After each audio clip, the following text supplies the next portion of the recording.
There used to be an old trailer up here off Sugar Creek Road in Jackson County. It even had furniture in it. It was the perfect place for kids to have a little party. Well, that's exactly what 4 teenagers had in mind on a cold February night in 2002. They did not survive the night.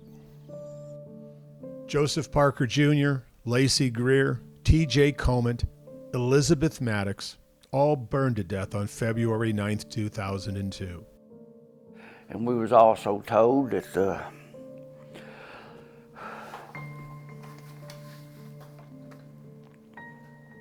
they was all still alive, you know. They was all still alive. They was still breathing and everything when they caught a fire.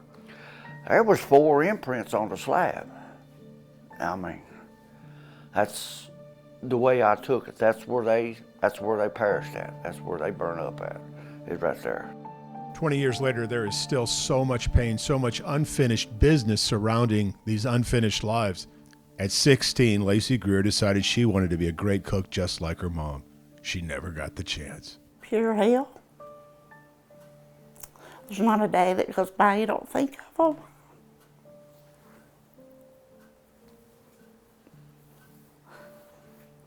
Bubby Parker was a big boy who loved to sing at the top of his lungs. He was just a gentle giant, and he was adorable, man. I mean, he was loved. Joseph Parker has never gotten over it. How could he? He lost his son, and then he lost hope for justice. The Tennessee Bomb and Arson Squad originally called it arson, but then the TBI took over. And by the time it closed the case in 2007, just 5 years after the fire started, they were no longer convinced it was arson. Just as painful, Mr. Parker says the TBI never told them they closed the case, and he kept calling for years. I was shocked. I mean, I'll just be honest with you, I was shocked and just really disappointed, man. I mean, you know, and mad, because, I mean, this is my son you're talking about, and these other 3 teenagers, and I mean, why weren't the parents informed of this? Mr. Parker remembers that crime scene. He wondered at the time why everyone was just walking around and why so many items went uncollected. There was a kerosene heater sitting in the yard. There was not a thing wrong with it. There was a kerosene jug over in the wood. I mean, why wouldn't if kerosene started it, why didn't they take this as evidence? Also, the fact they found the 4 teenagers all laying on the ground in the back room, none of them legally intoxicated. They wasn't drunk, passed out. I mean, and if a fire started like that, they would have got up. I mean, you can't sit there and tell me that they wouldn't have smelled the smoke and stuff like that. I mean, something definitely wrong there. I don't think somebody wanted them to get out. District Attorney Jason Lawson is now in possession of this case. He says the problem was so many witnesses were in high school, it was a rabbit hole of rumors and changing stories. That being said, he also says he is ready to pursue any new leads.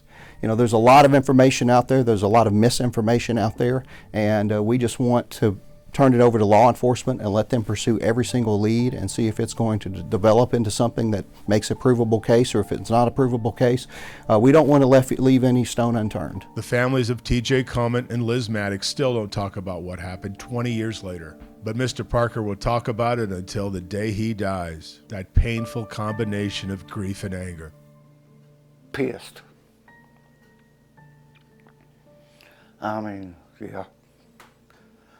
Really pissed, because, I mean, it seems like to me, I mean, that was 4 kids that got burnt alive for no reason at all.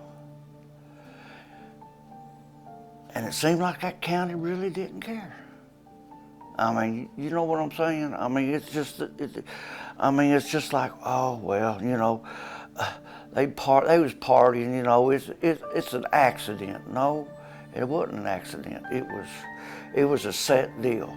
I believe it was set up to go down like that. Unfinished lives, unfinished stories, and it doesn't help that no one seems to know what happened. I don't think there will ever be closure, because we didn't have anybody to say goodbye to. But I think it would be a little peace to know that somebody was actually held responsible. The Parkers would love to see everyone re-interviewed. These aren't teenagers anymore. Maybe they're ready to share more of what they know. I'm Dennis Ferrier, Fox 17 News, your Code Red station.